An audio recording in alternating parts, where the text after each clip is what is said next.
Loud speaker को लेकर भी योगी फोर्स सख्त है। फिरोजाबाद में यूपी पुलिस ने ध्वनि प्रदूषण के खिलाफ कार्रवाई की है और कार्रवाई करते हुए धार्मिक स्थानों से लाउड स्पीकर उतारे गए। पुलिस ने करबला मस्जिद से लाउड स्पीकर हटवाए, साथ ही अन्य संवेदनशील स्थानों पर लाउड स्पीकर को नियंत्रित किया गया।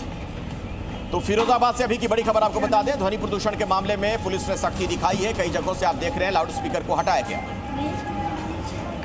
लोग दक्षिण थाना क्षेत्र के 2 मस्जिदों से 3 लाउड स्पीकर हम लोगों ने उतरवाए हैं। साथ ही डेसिबल मापक यंत्र से हम लोगों ने आवाज़ भी उसकी मापी है और हिदायत दी है कि आवाज़ की सीमा कितनी होनी चाहिए।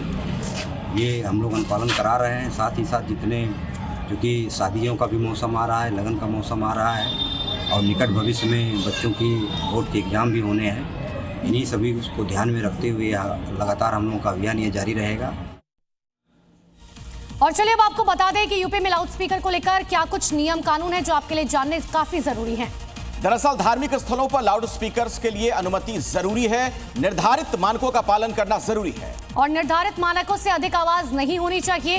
रात 10 बजे से लेकर सुबह 6 बजे तक किसी भी सार्वजनिक स्थलों पर लाउड स्पीकर के उपयोग पर पूरी तरीके से बैन है।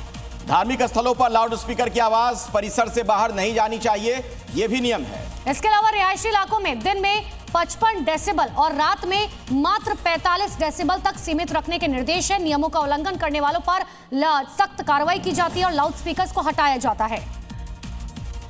आगरा में पुलिस कर्मियों पर ही गाज गिरी है। देखिए, 2 मामलों में कई पुलिसकर्मी सस्पेंड किए गए हैं।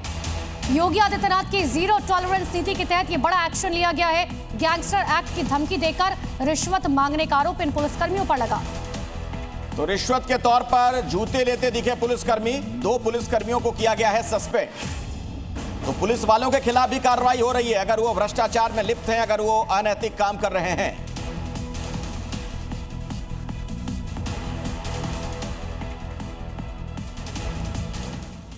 और एक बड़ी खबर आपको यूपी की राजधानी लखनऊ से बता दें, जहां पर बुलडोजर एक्शन हुआ है। तो अवैध दुकानों को यहां ध्वस्त कर दिया गया। रेलवे की जमीन पर दरअसल ये निर्माण किया गया था, जहां बुलडोजर कार्रवाई की गई है। और आरपीएफ ने रेलवे की जमीन को खाली करा लिया है। आरपीएफ ने कई दिनों पहले दुकान को नोटिस भेजा था। जब दुकान नहीं हटाई गई, उसके बाद प्रशासन की तरफ से यह एक्शन लिया गया। ये रेलवे की जमीन थी जिस पर अवैध निर्माण किया गया था और उसे कैसे ढहा दिया गया, तस्वीर आप देख सकते हैं।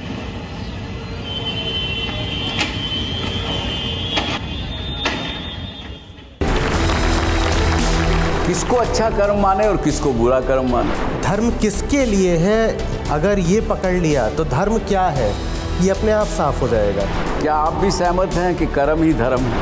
ये परंपराएं, ये रस्मों रिवाज, इनका धर्म से दूर दूर तक कोई लेना देना नहीं है। आचार्य जी, ये इतना अंतर्द्वंद क्यों?